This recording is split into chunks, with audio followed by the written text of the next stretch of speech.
ఒక ఊరిలో పాతకాలంలో నిర్మించబడిన గొప్ప భవనం ఉండేది. ఆ భవనానికి యజమాని రామయ్య అనేవాడు.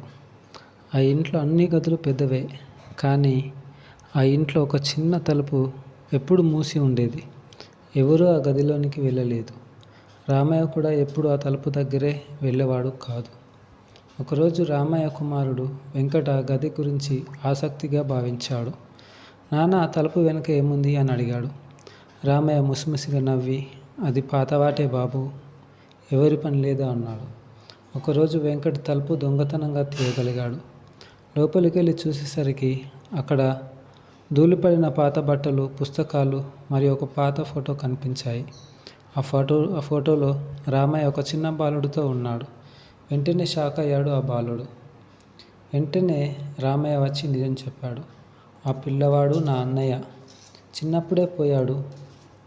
ఆ గదిలో అతని జ్ఞాపకాలు ఉంచుకున్నాను, అందుకే ఎవరినీ లోపలికి పంపలేదు అని చెప్తాడు.